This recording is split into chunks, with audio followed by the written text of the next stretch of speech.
I'm here to celebrate. I'm here to remember. I'm here to honor MLK Jr. It's a question of timing. It so just so happens that I had planned to do this live about this book, not so much the book itself, because I don't plan on reading it, but the press tour that's done to promote the book that was thrown in my face, I guess, on YouTube the other day. You guys got an idea. I didn't publish that live. I just published an extract of it. I was testing my equipment, and lo and behold, uh, I started listening to this interview, and you saw my reaction in that short that I published, thinking, "Ooh, what is this? Do I need to react to this?" So here we go.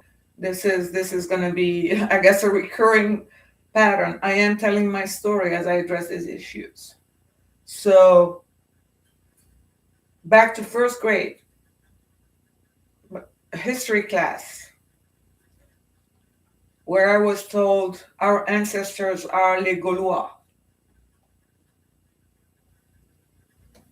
while being introduced to Astérix, the bande dessinée, the very popular bande dessinée. That's what I had to learn at the age of 6, 7. That our ancestors were some French ancestors. I had questions about that at the age of 6 or 7, okay? It really, there I was falling in love with Asterix. The books, the stories of Asterix, they made me so happy. They were fun to read, right? They were telling a story though. They were telling the French story of their ancestors, not mine. I enjoyed it. I had fun with it, but I had questions. Why am I being taught this stuff when I'm not? Yeah, that's not who we are. So that was that, and the narrative that is created among the public, among the colonizers and the colonized, in this situation among the French society and Moroccan society at large, and then beyond, to everybody else. It's an insidious process. It's a calculated process.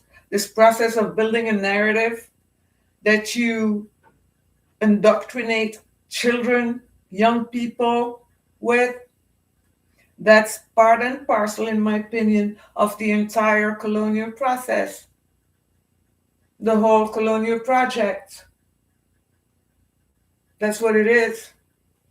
And my shock the other day, in that um, in that short that you saw, was that I couldn't believe that in this year 2026 I'm still hearing this stuff.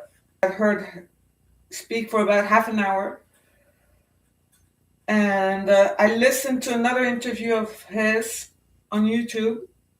I couldn't last. I couldn't do the whole thing because it was literally copy and paste of what I had heard before. Same questions, same answers. I looked him up, and apparently he graduated. This is the product of his thesis, PhD, that he got in 2023 from the Sorbonne.